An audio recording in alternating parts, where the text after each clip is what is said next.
सूर्यशौर्यमथेन्दुरिन्द्रपदवी सन्मङ्गलं मङ्गलम्। मृत्युंजयाय रुद्राय नीलकंठाय संभवे अमृतेशाय सर्वाय महादेवाय ते नमः। सर्वमंगलमांगल्ये शिवे सर्वार्थसाधिके शरण्ये त्र्यंबके देवी नारायणी नमोस्तुते। నేటి కాలమాన విశేషాలను గమనిద్దాం. స్వస్తి శ్రీ చాంద్రమాన విజయనామ సంవత్సరం ఉత్తరాయణం వసంత ఋతువు వైశాఖ మాసం శుక్లపక్షం సోమవారం. సూర్యోదయం 5:46 సూర్యాస్తమయం 6:39. తిథి దశమి రాత్రి 10:12 వరకు. నక్షత్రం పుబ్బ ఉదయం 5:48 వరకు. వర్జం మధ్యాహ్నం 12:59 నుంచి 2:35 వరకు. దుర్ముహూర్తం మధ్యాహ్నం 12:35 నుంచి 1:30 వరకు. మరల 3:13 నుంచి 4:04 వరకు. అమృతకాలం రాత్రి 10:35 నుంచి 12:11 వరకు. రాహుకాలం సోమవారం కాబట్టి ఉదయం 7:30 నుంచి 9 గంటల వరకు. నేటి విశేషం మిథునాయనం.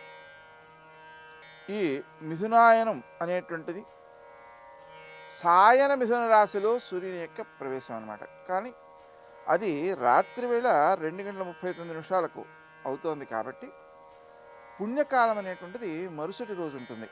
నేటి విశేషం సోమవారం. సోమవారం చంద్రునికి ప్రీతికరమైనది. చంద్రుణ్ణి శిరస్సుపై ధరించే శివునికి ప్రీతికరమైనది. వారిలో అర్ధభాగాన్ని స్వీకరించిన గౌరీదేవికి ప్రీతికరమైనది. మొత్తంపై చూసినట్లయితే మనశ్శాంతికి, పవిత్రతకు, జ్ఞానమునకు ఇది సంకేతం.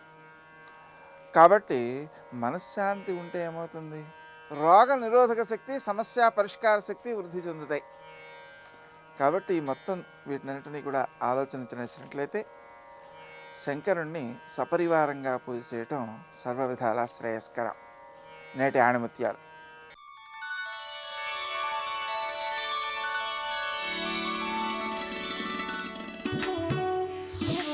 మంచివారు దూరం కావడం, చెడ్డవారు దగ్గర కావడమే దుఃఖానికి కారణం.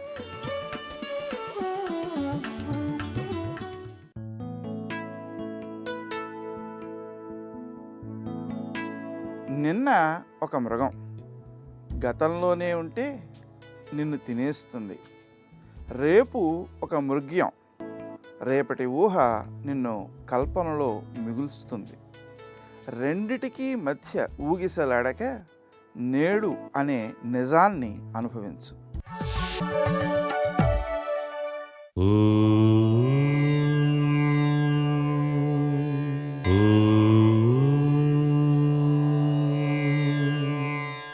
ఓం నమో నారాయణాయ.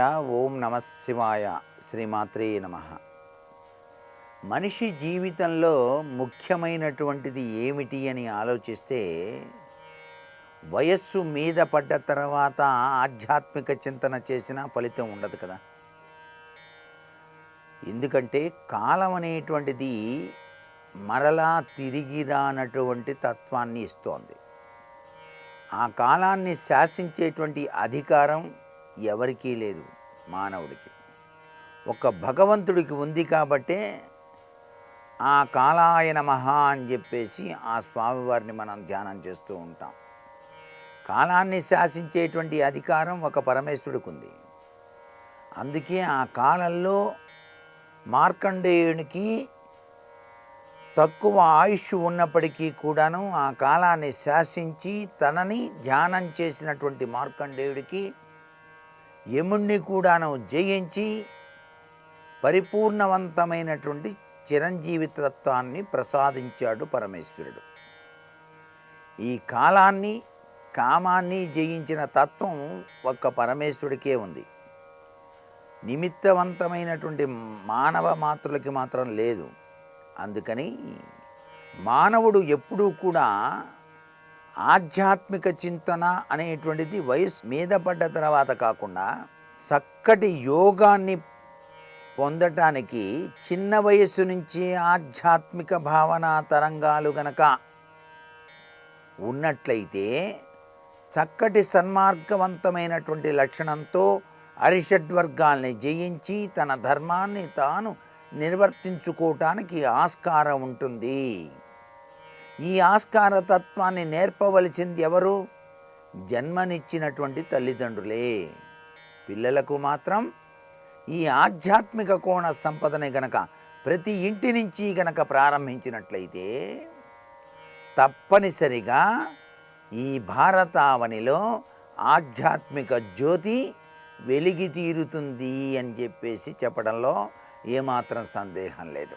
అందుచేత చిన్నతనం నుంచే ఆ బీజాన్ని, ఆధ్యాత్మిక మార్గ బీజాన్ని గనక ఆ పసికందుల హృదయాలలో గనక నాటినట్లయితే తప్పనిసరిగా ఇంటింట భక్తి జ్యోతి వెలిగి తీరుతుంది. సర్వే జనా సుఖినో భవంతు.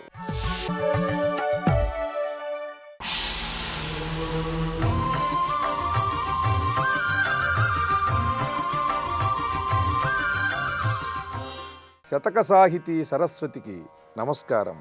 యోగీశ్వరుల కథల్ విన్నచో నాకు ఉల్లాన దిగులు, కాగలనా అట్టివాడనంచు ఈ కామమ్ము కోసి, ఊగి ఏ పాపమే జన్మమెత్తించునో ఆగవే ధునీగంధి కరుణాక భద్రగిరి పుణ్యనిలయా శ్రీరామ. ఓ శ్రీరామచంద్ర ప్రభు, యోగీశ్వరుల కథల్ విన్నచో నాకు ఉల్లాన దిగులు. పరమ యోగీశ్వరుల కథలు వింటుంటే ఒక్కొక్కరు చేసినటువంటి సాధన, ఆ యోగ సాధనతో వారు నిన్ను ఎంతగా మెప్పించారు. యమ నియమ ఆసన ప్రాణాయామములతో నిరంతరము నిన్నే ధ్యానిస్తూ వారు చేసినటువంటి కృషి, తపస్సు వింటుంటే ఆనందం కలుగుతున్నది, ఆశ్చర్యం కలుగుతున్నది, నాకు భయం కూడా కలుగుతున్నదయ్యా. నేను ఎప్పటికీ అలా కాగలవాణ్ణి అని. యోగీశ్వరుల కథల్ విన్నచో నాకు ఉల్లాన దిగులు, నాకు దిగులుగా ఉన్నదయ్యా. నేను ఎప్పటికి కాగలను? అసలు కాగలనా? అలా కాగలనా ఎట్టివాడనంచు ఈ కామమ్ము కోసి. నాలో ఉన్నటువంటి ఈ కామాన్ని, నిరంతరము కూడా ఎన్నెన్నో కోరికలు కోరుతూ ఉండే ఈ లక్షణాన్ని, దీన్ని సంపూర్ణంగా తొలగించి వైరాగ్యాన్ని వహించి నేను ఎప్పటికీ అలా ఆ యోగీశ్వరుల్లా సాధన చేయగలనయ్యా నీకోసం. ఊగి ఏ పాపమే జన్మమెత్తించునో.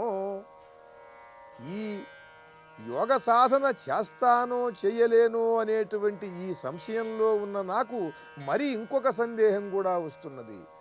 ఊగి ఏ పాపమే జన్మమెత్తించునో. ఇంతవరకు చేసినటువంటి తప్పులతో నేను సంపాదించుకున్న పాపం వల్ల ఏ పాపం మళ్ళీ ఏ రకమైనటువంటి జన్మనెత్తిస్తుందో, ఏ పాపం వల్ల మళ్ళీ ఏ రకమైనటువంటి శరీరాన్ని నేను ఆశ్రయించి మళ్ళీ జన్మించాల్సి వస్తుందో అది ఒక భయం కలుగుతున్నది. యోగీశ్వరుల కథల్ విన్నచో నాకు ఉల్లాన దిగులు, కాగలనా అట్టివాడనంచు ఈ కామమ్ము కోసి.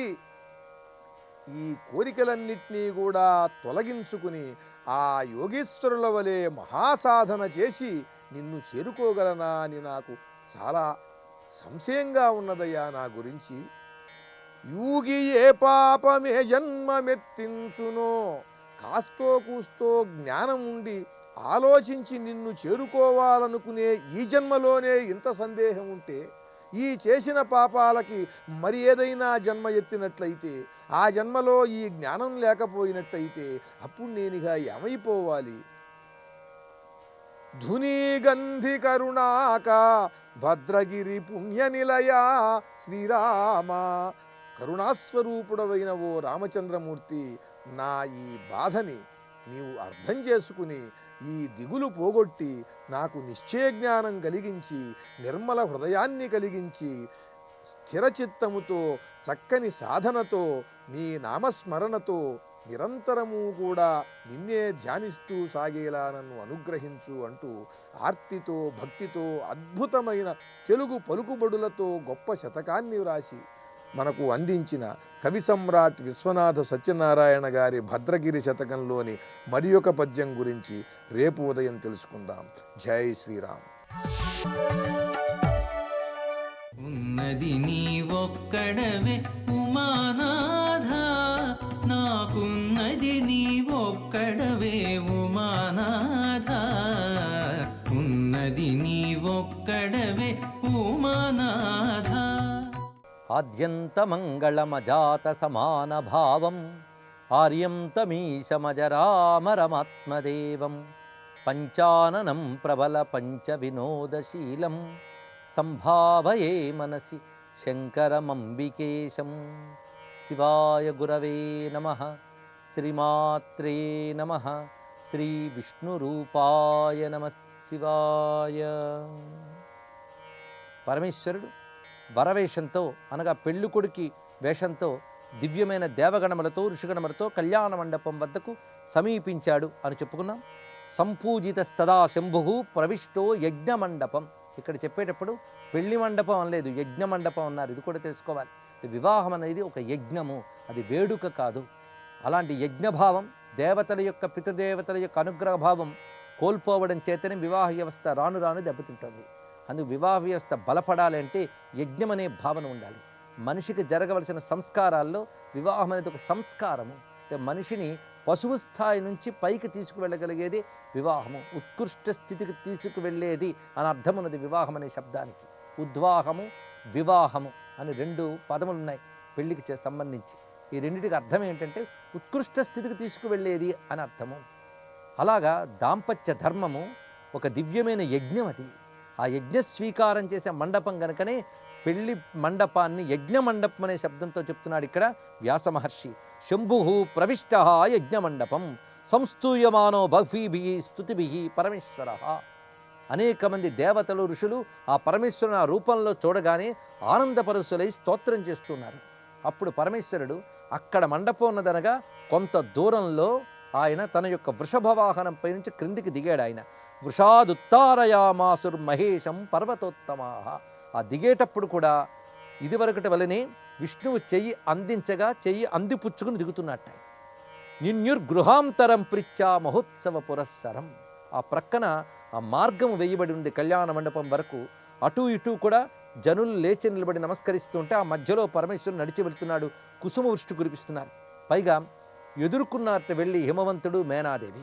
హిమాలయోపి సంప్రాప్తం సదేవ గణమీశ్వరం ప్రణమ్య విధివిద్భక్త్యా నీరాజనమథాకరోత్. హిమవంతుడు మిగిలినటువంటి గణములతో కలిసి అదేవిధంగా మేనాదేవి వీరు వెళ్ళి స్వామివారికి నీరాజనమిచ్చి మండపం వద్దకు తీసుకువచ్చారు. పరమేశ్వరుడు ఆ మండపంలో కూర్చున్నాడు. ఈ లోపల అమ్మవారిని తీసుకువస్తున్నారు. ఆ తల్లి ఆ దివ్యమైనటువంటి వధు వేషంతో వస్తున్నది.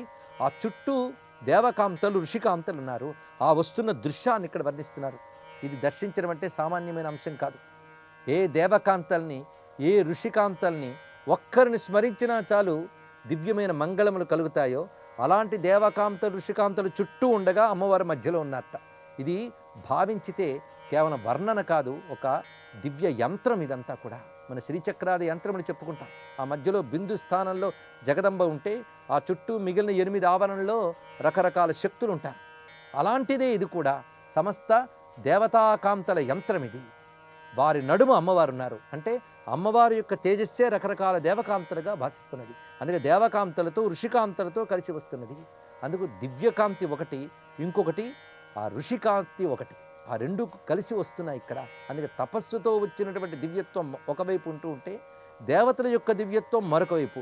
ఈ రెండు దివ్యత్వాలే లోకానికి రక్ష. ఎప్పుడూ తెలుసుకోవాల్సింది ఒకటి దేవతల యొక్క గొప్పతనం, ఇంకోటి ఋషుల యొక్క తపశ్శక్తి. ఈ రెండే లోకానికి ఎప్పుడూ రక్ష. అందుకే దేవతల్ని ఋషుల్ని నిరంతరం స్మరించుకోవాలి. వారి అనుగ్రహం పొందినప్పుడే జీవితం ధన్యమవుతుంది. ఘటనా సమర్థులైన వారు, ఏదైనా అనుగ్రహించగలిగే శక్తి కలిగిన వారు ఇద్దరే, దేవతలు ఋషులు. వారి అనుగ్రహమే సమస్త జీవులకి కూడా సమస్త లోకాలకి కూడా రక్ష. ఇప్పుడు అటువంటి ఋషికాంతలు దేవకాంతలు వీళ్ళు శక్తి స్వరూపాలు. అంటే దేవతల్లో ఉన్న శక్తులు ఋషుల్లో ఉన్న శక్తులు, వీటిని స్త్రీమూర్తులుగా చెప్తారు. అందుకే పార్వతీ కళ్యాణం వినడము చదవడం అంటే ఎంతో భాగ్యం ఉంటే కానీ లభించేది కాదది. ఎందుకంటే ఆ దివ్యత్వ ఋష్యత్వ యొక్క సమ్మేళనం ఆ కళ్యాణ ఘట్టంలో మనకు కనబడుతున్నది. ఆ వస్తున్నటువంటి దృశ్యాన్ని వర్ణిస్తూ ఇక్కడ నన్నెచోరుడు తెలుగులో అద్భుతమైన పద్యాన్ని అందిస్తున్నాడు. శ్రీ భారతీ సతుల్ చేరి కెలంకులమణి దండ హేమచామరలు వెట్ట శచియాదిగా సురసతులెల్ల దర్పణాంబర భూషణాదులు పట్టిరాగా ధర్మచారిణి అరుంధతి ఆదిగా పేరటాండ్రలు మునిపత్నులడరి నడప సురనర కిన్నర గరుడాసురోరగ స్త్రీలు అర్థితో గొల్చి మ్రోలరాగా శారదేందు రుచులు సౌదామరులు మృదులతలు మణిగణములు సతుల రూపుదాల్చి వచ్చిరనగా త్రైలోక్య లావణ్య రసము రాగరసము పొంగి మెరదప్పి శృంగారవార్ధ్యయి కువలయమున వెల్లిగునియననగా వచ్చెనర్థితో వివాహ మండపమునకు అర్థినచల భక్తి చక్రవర్తితనయ అచల చక్రవర్తితనయ. శివునిపై భక్తి కలిగినటువంటి ఆ పార్వతీదేవి అచల చక్రవర్తితనయ వచ్చే వివాహ మండపమునకు, ఆ పర్వత సార్వభౌముని కుమార్తె ఆ పెళ్లి కూతురు వివాహ మండపమును ఎలా వస్తున్నది అంటే శ్రీ భారతీ సతుల్ చేరి కెలంకుల మణిదండ హేమచామరలు బెట్ట. ఒకవైపు లక్ష్మీదేవి, మరొక వైపు సరస్వతీదేవి ఉభయులు కూడా చామరములు పట్టుకుని అదేవిధంగా దివ్యమైనటువంటి బంగారు బెత్తములు పట్టుకుని ఉన్నట్ట. ఇదే సచామర రమావాణి సవ్యదక్షిణ సేవిత అని వర్ణించినట్లుగా ఒకవైపు లక్ష్మి, మరొక వైపు సరస్వతీదేవి వీరు ఉభయులు చామరములు పట్టి వీచుతూ ఉండగా శచియాదిగా సురసతులెల్లా, శచీదేవి మొదలైనటువంటి దేవకాంతల్లో గొప్పవారు దర్పణ అంబర భూషణాదు అంటే అద్దము, వస్త్రము, భూషణములు మొదలైన మంగళకర ద్రవ్యములు పట్టుకుని వస్తున్నారు వారు. ఇంకొక వైపు ధర్మచారిణి అరుంధతి ఆదిగా పేరటాండ్రయి మునిపత్నులడరి నడుప, అరుంధతీదేవి పెద్దరికం వహించగా ఆమెతో పాటు లోపాముద్రాదేవి మొదలైనటువంటి దివ్యమైన ఋషిపత్నులు వస్తూ ఉన్నారు.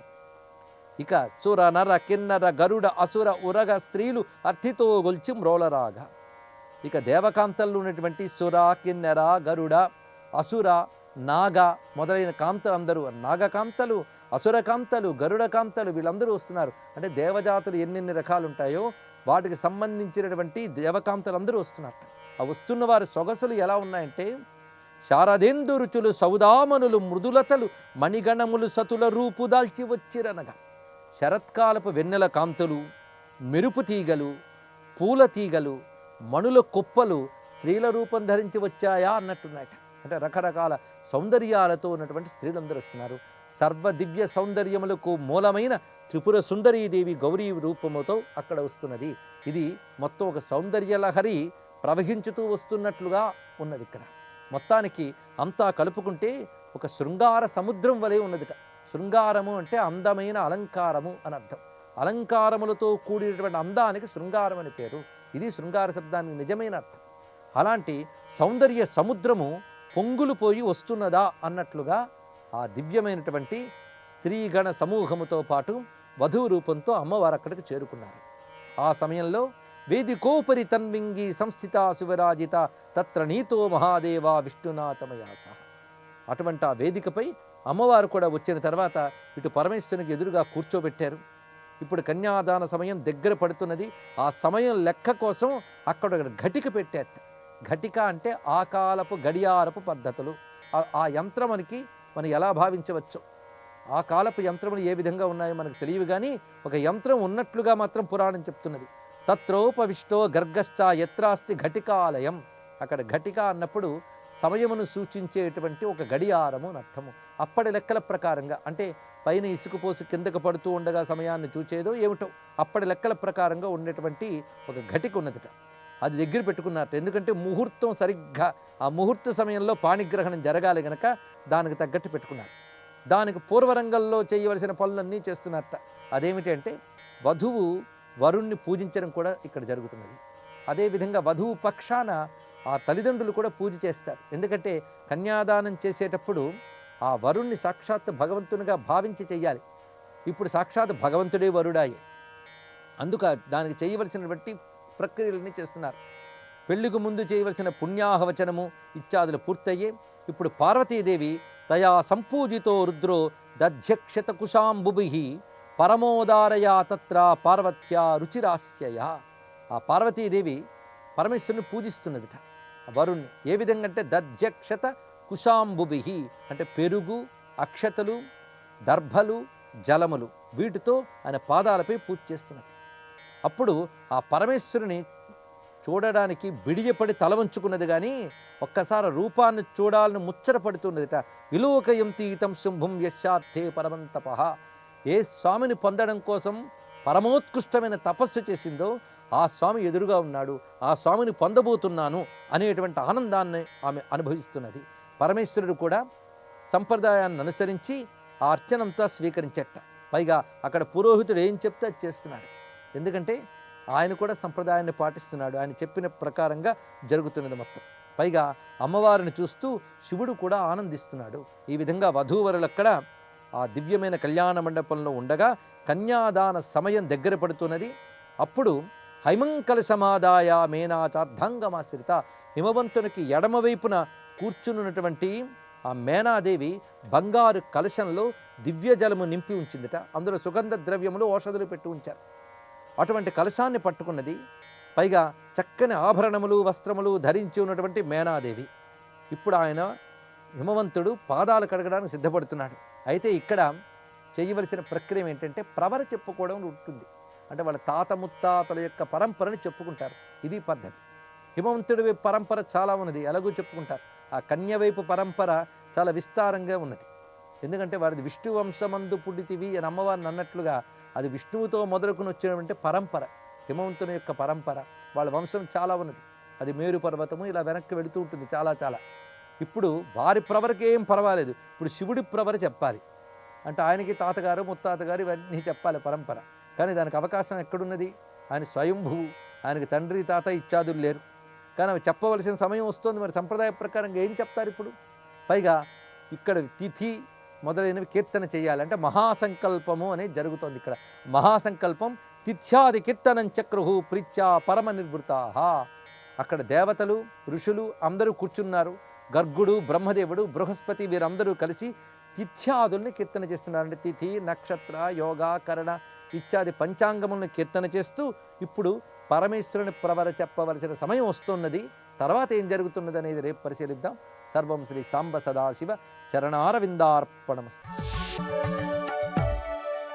శ్రీరాఘవం దశరథాత్మజమప్రమేయం సీతాపతిం రఘుకులాన్వయరత్నదీపం.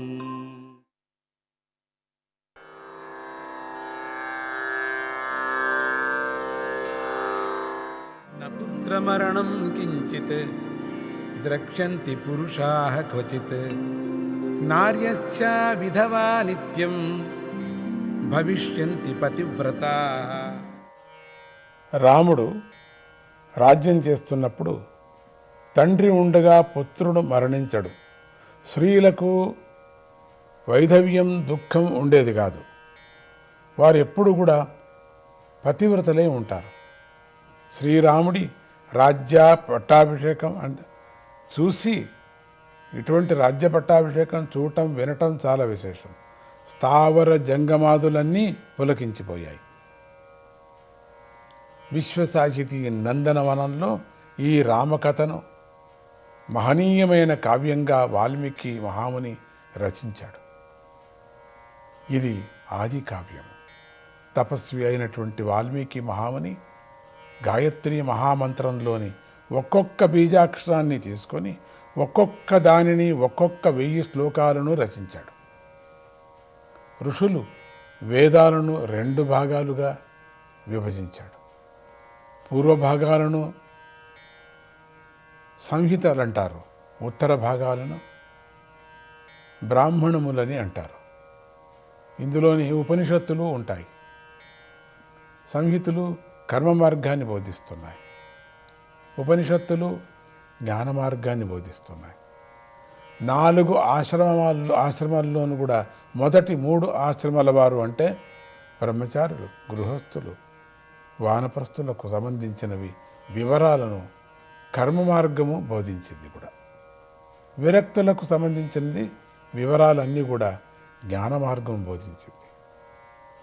రామాయణము రామాయణ సంహిత అని ప్రసిద్ధి చెందటం చేత భక్తి ఉపాసనకు సంబంధించిన కర్మ మార్గాన్ని ఉపదేశించింది.